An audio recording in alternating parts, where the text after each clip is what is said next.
You're listening to Seminary Dropout, and I'm your host, Shane Blackshear. In cooperation with missioalliance.org, straight from my house in Austin, Texas to yours, interviews with leading Christian authors, leaders, and thinkers, because good theology should be for everyone. This is Seminary Dropout. Let's go! Hey everybody, I just wanted to give a couple of announcements before the start of this interview. One is that Seminary Dropout is obviously always listener supported, but this episode and a few episodes to come are also supported by Fresh Expressions. This interview that you're about to listen to will let you know all about Fresh Expressions. I want to encourage you to go check out their national gathering coming up. You can check that out at steepletostreet.org. That's steeple as in a church steeple to street.org. Check out all the details for their upcoming gathering and for registration info. The other thing I want to say is that Fresh Expressions has a free gift for you, and if you will stay till the end, I'll give you details on how to redeem that. Okay, that's it. Enjoy the interview. My guest, Travis Collins, has spent 3 decades as an international missionary and a large church pastor. Travis is now the director of mission advancement for Fresh Expressions US. He holds a PhD in Christian mission and is especially interested in indigenous churches, churches that fit and excel in their particular contexts.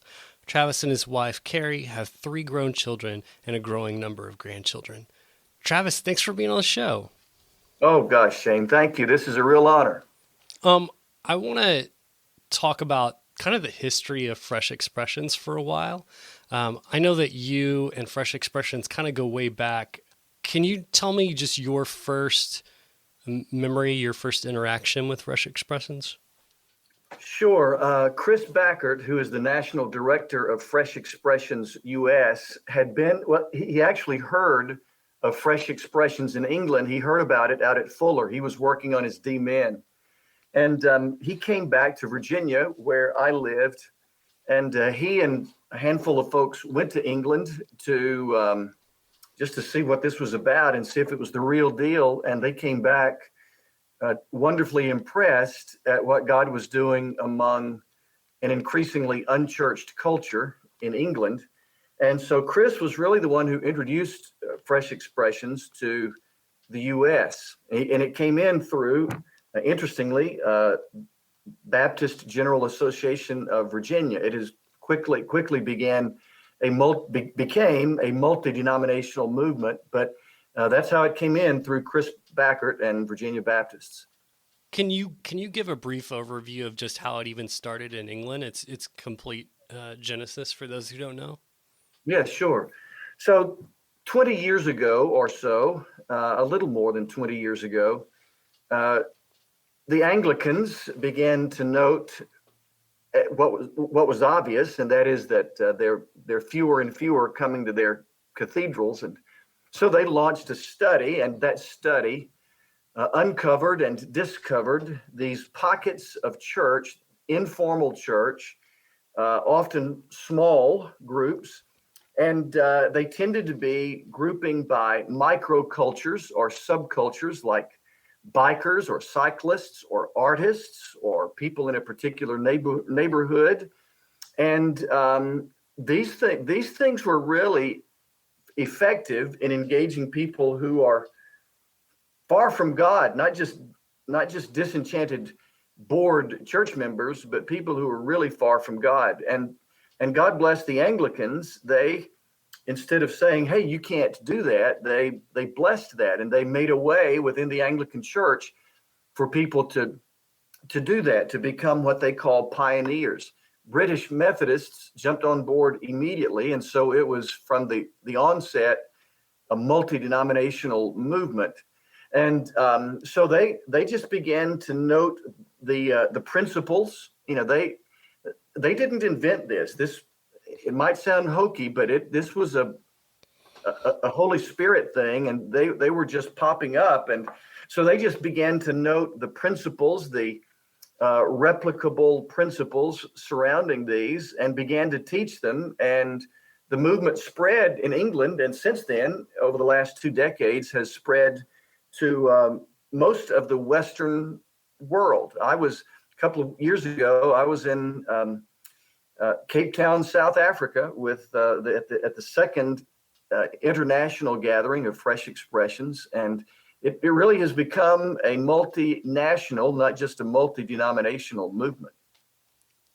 You know, you brought up something that I caught when you told the story, which is I didn't realize that you said it was a movement of the Holy Spirit. The way I was phrasing it in my head was it was reverse engineered, meaning Yeah, they didn't do the study and say, we think this thing could work. They found the thing already happening. that's exactly what happened. And so that's why it's so refreshing that we're not selling a program. We're not pushing somebody's strategy or idea.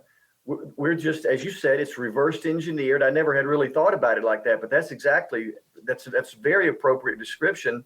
And so they just observed what had happened and said, hey, if we duplicate this, perhaps God will bless it in other settings. And that's exactly what has happened.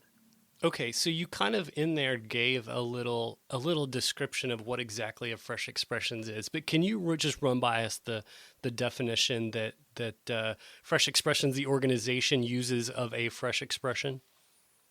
Yeah, I might not get it exactly right, but when you think fresh expression, just think new form. So a fresh expression of church is a new form of church, which is particularly interested in engaging people who are never going to go to your church or my church. And it's characterized by indigeneity or contextualization, meaning that it fits that local, whatever the subculture or microculture is. It is fully church. And we say church has upward, outward, inward, and ofward word elements. So upward meaning that there's a worship element, outward meaning there's a missional or evangelistic element, inward there's fellowship and discipleship, and of meaning we see ourselves as part of the church of Jesus Christ. We're not just a little group. We're part of the international Jesus movement, if you will. And if it's a Christ-centered group with upward, outward, inward, and ofward elements, we say that's a new form of church. That's a long definition, and that's more than you asked for. But I hope I capture the main elements at least in that. Yeah, that was great. And you know, I think when most people, and when I've read the literature from Fresh Expressions, I thought this as well. When most people are introduced to the concept of fresh expressions, they might be thinking that it's essentially like a traditional church plant that maybe starts in a house or a small or a community center or something like that. But it's really very, very different than that, isn't it? It is in a number of ways. It's much more organic, which also means it's generally slower. So you don't rent the cafeteria or the auditorium at the local church and send out flyers and say, hey, our first service is on Easter Sunday. It begins with developing relationships and building community, and therefore it takes a while. And so we've begun 3 here at the church that I serve now, one in the recovery community, another in the arts community, and another in an underserved neighborhood, and we're calling that Dinner Church. That's one of our models. And some of our folks have been a little discouraged because they're still developing community and establishing relationships, and it just doesn't take off as quickly as a typical church plant. And in addition to that, this really does serve a microculture. Most church plants would say, anyone and everyone come. Now they might have a target audience in mind, but it's still pretty broad. I mean, this is different in that we're trying to engage artists or people in recovery, and so there are lots of advantages to that. But it also sets it apart from typical church planting. Besides that, they're usually smaller. They are in England. They say large enough to have a party, but small enough to know everybody's name. And most of these, in the United States at least, are led by laypersons. You've written two books on the idea of fresh expressions, and in one of them, Fresh Expressions of Church, that's the title. Yeah. You had a great quote from Lisa Smith, who is a leader of one of the Fresh Expressions churches that's in Washington, D.C., that's among the arts community there. And Yeah. she asked this great question that I think really it helps people kind of reframe what a fresh expression is. She asked the question, how much of what we call church are we willing to give up in order to be church? Yeah. I loved that. I remember that so well. And I grabbed a napkin and I said, "Oh, you got to say that again. You've got to say that again." And I wrote it on a napkin, and it has become part of our culture, that question. Well, I think that really helps us wrap our mind around it, because I think there's so much of an idea of what we think church has to be and what has to happen at church.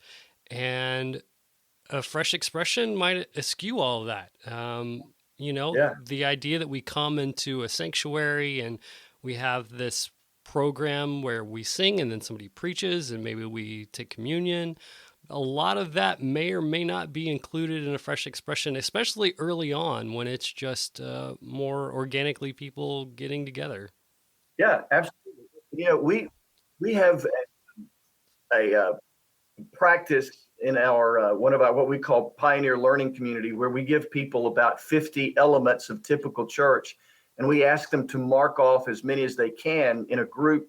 It's a group project, and we've had some pretty heated conversations over what you can and cannot mark off and it still be church. Sure. One thing that I noticed is that it seems to be required of the people that undertake to start or be a part of Fresh Expressions is them to not only eschew some of the elements of traditional church, but also the motivations, and uh, namely, I think money. It seems obvious that churches shouldn't be motivated by money, but when you look at a lot of churches, their target demographic seems to be young families. In other words, people who have upward mobility. Mm-hmm. And it seems like you really cannot have that motivation, or even, we live in a time and have lived in a time where there's expectations of full-time employment by church leaders, Mm-hmm. employment in the church. And for so long, people who felt God's called to plant churches were able to couple that calling with a career. Uh-huh. For that planting, or for being a pastor working in that church, is also their career. And it seems like to be a part of a Fresh Expressions, you kind of have to be willing to separate those two things. You do. I know a lot of fresh expressions of church, and I only know of one person who is paid full time to do it, and it's that is an aberration. It's they have about 200 people. It began as a oh oh my goodness, the recovery. Like a Celebrate Recovery? Yeah, exactly. Began as Celebrate Recovery and soon grew beyond that, because the lady who leads it is just a really tremendous teacher. So she actually gets paid. Most people are volunteers. Some of them are employed by a denomination. Like, for example, there's a wonderful young guy, Luke Edwards, in Boone, North Carolina, who is actually, he gets his salary a little bit from a church, a little bit from the the North Carolina Methodist Conference. And then there's another guy in Lexington, Kentucky, who's like that, gets a little salary from the church, a little salary from the Methodist Conference.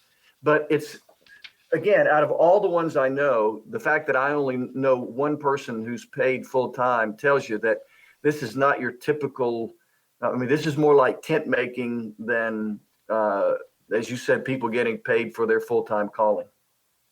I think that's probably a difficult thing for a lot of people to give up. I've done bivocational ministry before, and it might be easy to romanticize, but it is difficult to, spin two plates at the same time. Yeah. But I think in this kind of post Christendom time that we're coming to, it's the one that makes the most sense. Absolutely. And I do refer people to that little book, Bivo by, I think it's Halter and Smay. Do you know that book? No, I don't. Hugh Halter. Yeah, it's probably, I don't know, 70 pages, but the title of the book is Bivo, Bivo. And he's great. Like you said, he doesn't romanticize this. It's not, he doesn't make it sexy. It's hard work, but I think, as you mentioned, in this post Christendom into which we're moving, I do believe that's, if not the wave, it is a wave of the future of ministry. One of the other characteristics of a fresh expression is that it seems as though normally the goal is to reach people who are truly unreached. A lot of churches, the membership they take on are perhaps Christians who are maybe moved to town, Yep. or maybe are coming from another church that they're angry at, or maybe perhaps they grew up in church and for some reason as an adult have decided to return back. But fresh expressions are specifically for people who've not experienced any of that, people uh, who are completely foreign to the faith.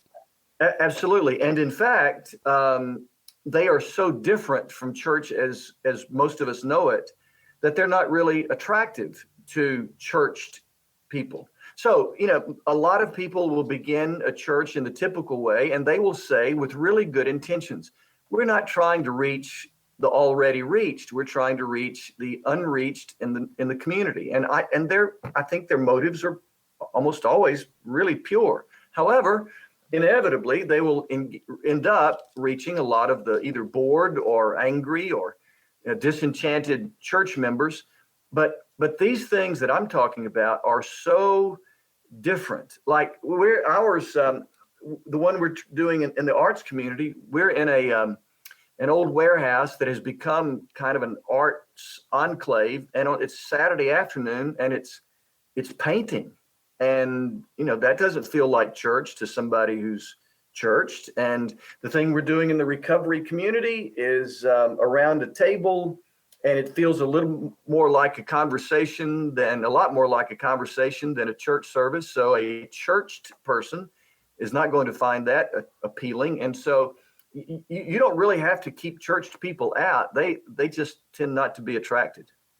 And that makes sense why it looks so different, because kind of as you said, there have been people in traditional church settings who legitimately want to reach those who really aren't churched, who are completely, Christianity is foreign to them. But their answer is often, hey, come in here and sing worship songs to a God you don't know or care about, and then listen to a guy talk at you for a while.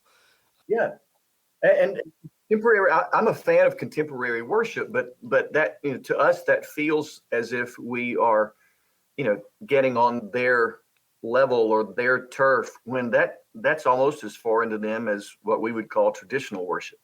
I wonder if you could walk us through the process of how people establish fresh expressions. Yeah.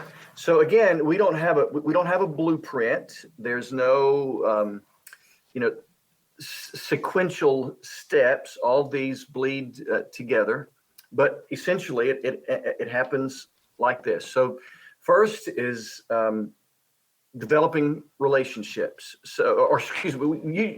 Developing relationships by serving this community. So as an example.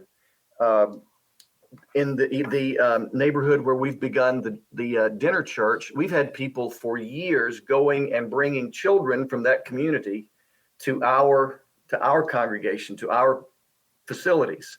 We've never been really able to engage people the adults, but the kids, kids will come. But the point is, we have relationships there. We have earned trust, and we've been serving that community for some while.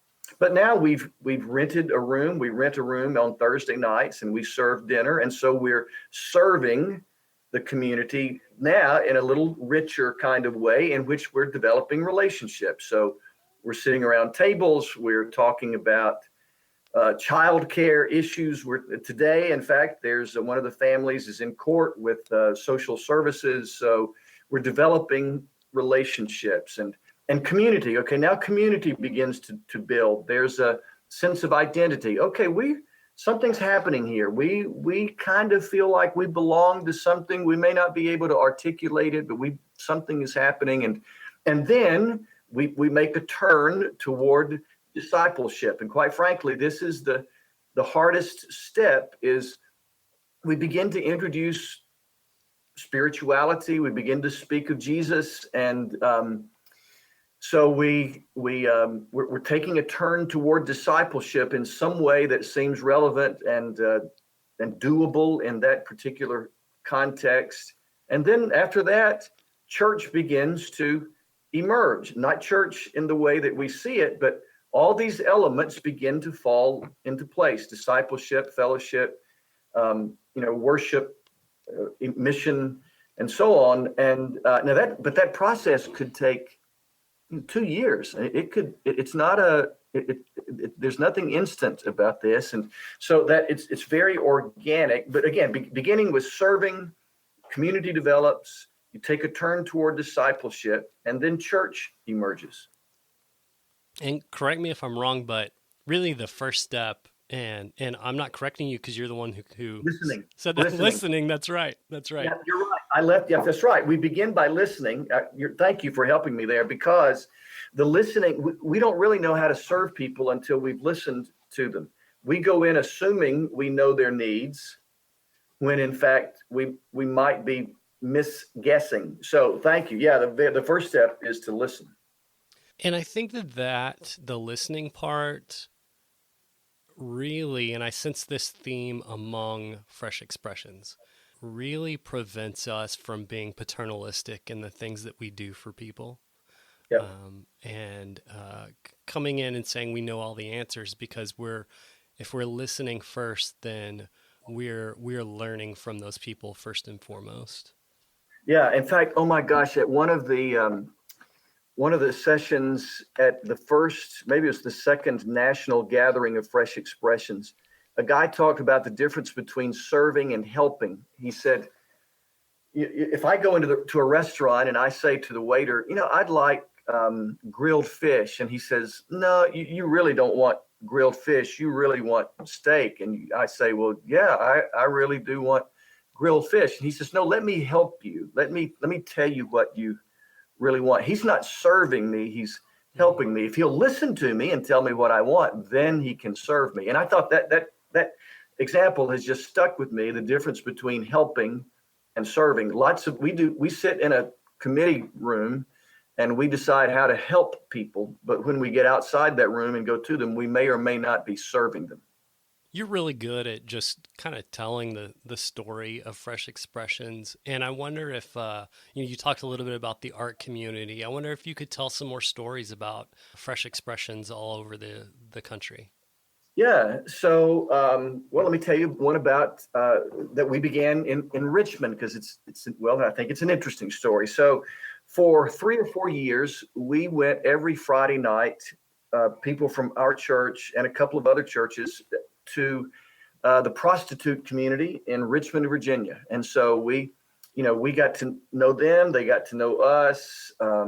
We never did shake our fingers. We didn't wag our fingers at people. And, we would ask, are you safe? We would ask, is there anything we can pray for? And so on. And we'd invite them to church, and they never came. But then we went to a vision day, a Fresh Expressions vision day. And one of the ladies who was in the group and at the vision day said, you know what, we need to take this ministry. We called it street walking, which was kind of an unfortunate title. But anyway, that's what we called it. And she said, we need to take this to the next level. So these ladies began Wendy's on Wednesday, which was a fresh expression of church for the prostitute community. And it was effective for a while, but after a while, the key lady moved, interest waned, and it just died a slow death. But now they are back walking. Now every other Friday night, they're still down there. They're still listening and serving the community and seeing what comes next. But one reason I love to tell that story is it didn't work. And lots of these are not going to work. And that's as much a part of the story as the great successes. We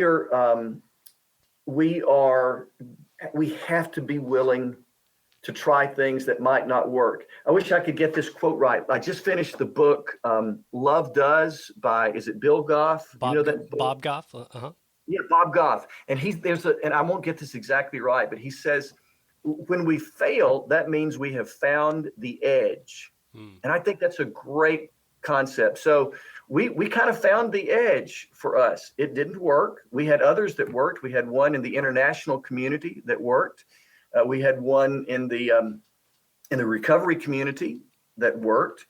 And I don't have the data, but I'm guessing probably 1 out of 3 of these won't make it, and maybe 2 out of 3 of them.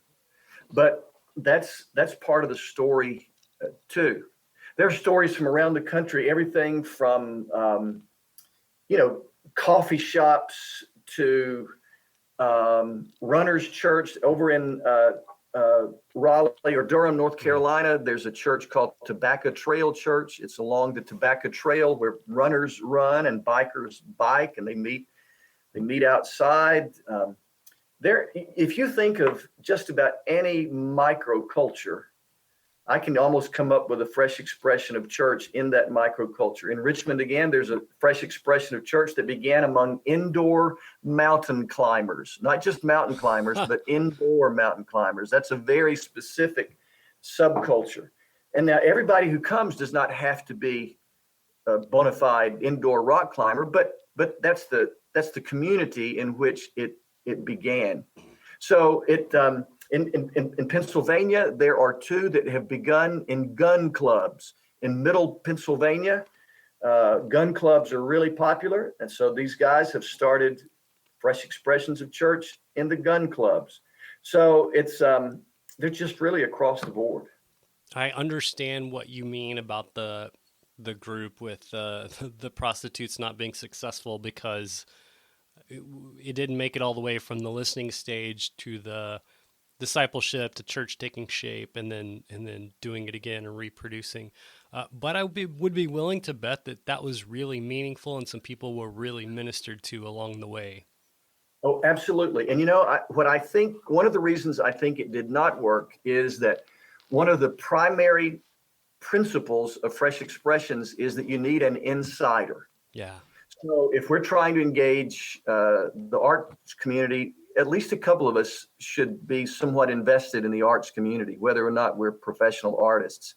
And it may sound funny, but we didn't have an insider. We didn't have a prostitute who had come to faith and had turned around to her community, the world from which she'd come. We didn't have that insider, and I think that's one reason that it didn't make it. I mean, we had sympathizers, if you will, from the prostitute community, but we were still always outsiders. And that's just a principle that seems to be almost a necessity. That whomever we're trying to engage, that a couple of us are insiders. Yeah, you talk about that person of peace is where it's known in the mission circles, and I think that's so important. And also, I think that goes back to the paternalism thing. If you're relying on someone from the inside who's not necessarily a part of your group to kind of take the lead and give you the information and the heads up about how things work inside the group, and you're in a listening and learning posture instead of a here's what I have for you posture. Absolutely. And so we were missionaries in Nigeria, and for a long time, missionaries, God bless them, did absolutely amazing, courageous work all over the world, often at the cost of their own health and life. However, they were very paternalistic, and so they would bring their culture, their language, their dress, their worship style, their architecture. They brought all that with them. Only in the last few decades have indigenous churches started to come to the fore, and boy, has it made a difference in the missionary movement. I mean, when they became indigenous, whether it was Asia or Africa or Latin America, they took off in ways that they never did take off when they had that foreign feel. And that same principle of indigeneity or contextualization works here. We have to listen. We have to be in a learning posture. And that's frustrating for those of us who are professional Christians. But that learning posture has resulted in the best fresh expressions of church, because we don't have all the answers. We really begin with that step that I should be shot for leaving out a moment ago, which is listening. So the Fresh Expressions Gathering is coming up March 15th through 17th. You're going to be there. I think you're going to be leading a workshop or giving a talk. Do you want to tell us a little bit about that? Yeah, so this is the one I'm helping to lead, is actually one of the pre-conference meeting for large churches. And by large churches, we're letting people decide whether theirs is a large church. Probably multi-staff would be a good way to define a large church. But we believe that if this is going to become truly a movement, a national movement, then it will result in churches, tall steeple churches, launching multiple fresh expressions of church from their congregation. So my passion, I've done this twice now. I did it in Richmond at the church where I was, and now here in Huntsville, Alabama, the church where I am. And I think if tall steeple churches can launch multiple new forms of church and understand that this is not about growing my congregation, but about expanding the kingdom, then I think this can become a genuine national movement. Yeah, boy, I feel like I missed the boat in not talking and speaking to the kind of fresh expressions philosophy, which is not necessarily replacing established churches, but coming alongside them and having them partner and really help out in ways that the new fresh expressions need. Yeah, we call it a tether. There's a tether between the tall steeple church or any church and then the established church and a fresh expression of church. It's not a chain, it's not a rope, but it is a tether that provides assistance and prayer and finances if need be. Like, our dinner church is only several weeks old, and so at this point, the mother church, if you will, is providing the meals. At some point, they'll begin to pay for their own. But that tether is really, really helpful as these new forms of church get off the ground. And I think, there are churches that are, as you say, are large and, whatever that might mean to people. Maybe they're not even shrinking, maybe they're growing, but I bet that they could identify a people group that they're just not able to reach. So partnering with or developing a fresh expression out of that may be a wonderful way, again, like you said, not to fill their own pews, but to add to the kingdom. Yeah, and there will be insiders in that congregation, whatever that microculture is. And if they have a pioneer spirit, then those are the people to lead out in these fresh expressions. And just really quickly, what I have found in almost every occasion is that these pioneers were not high-profile leaders in their congregations. In the church I'm serving now, we've launched 3 of these. All 3 of the facilitators or leaders of these fresh expressions were very much on the sideline, because they're not the kind of people who love finance committee or personnel committee or something like that. They want to be pioneers. They don't want to sit in a committee room. So tapping into that has been one of the great joys that I've seen really in churches across the East, which is where I've mainly been, seeing these people step out of the shadows to offer leadership of new forms of church. That's so exciting. Well, for those listening, I'm going to have links to the Fresh Expressions gathering in March. It's going to be right outside of Washington, D.C. And if this excites you or interests you at all, I would really encourage you to go to that. And if you can't make the conference, just get plugged into Fresh Expressions in some way. Read more about it. Go to the website. There are a lot of resources. And for those who think this might be something they're interested in, Fresh Expressions, the organization, is eager to help. Yeah, absolutely. Travis, I've had such a good time talking with you. Thanks for taking the time to come on the show. Hey, I feel like we're old friends. Thank you for the honor, Shane. I appreciate it. Well, there it is, friends. My guess is that a lot of you are excited about Fresh Expressions and what it's doing in the world and maybe how you could even be a part of it. So I want to encourage you to go to the website for that national conference, steepletostreet.org. Please check it out. Even if you think you can't go, please go check it out and just check out the Fresh Expressions website as well. And speaking of that, I mentioned a free gift earlier that Fresh Expressions is offering to seminary dropout listeners. They wanted to give you a free ebook. It's called How to Start a New Kind of Church by Luke Edwards. And you can get that by going to freshexpressionsus.org/how-to-start. That's freshexpressionsus.org/how-to-start. And again, the book is How to Start a New Kind of Church. Okay, so thanks to Fresh Expressions. And remember, check out the national conference. Go to steepletostreet.org today.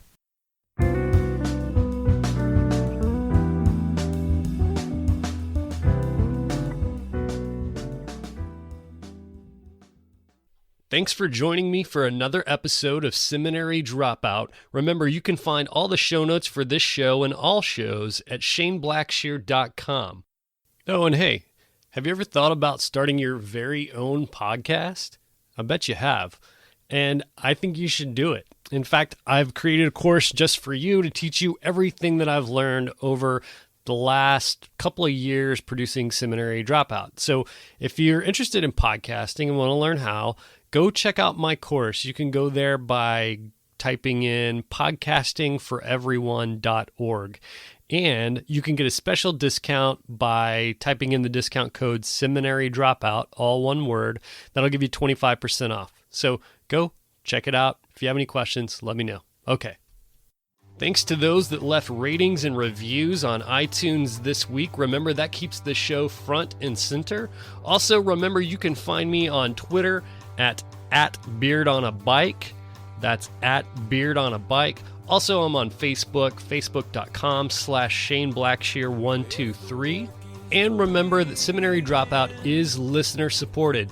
You can visit supportseminarydropout.com and press Become a Patron. Remember, this music you're listening to right now is by D.L. Rossi. You can find him online on iTunes and at dlrossi.com. All right, thanks again for joining me for another episode of Seminary Dropout. Stay tuned for next week's episode. Love you. Take care.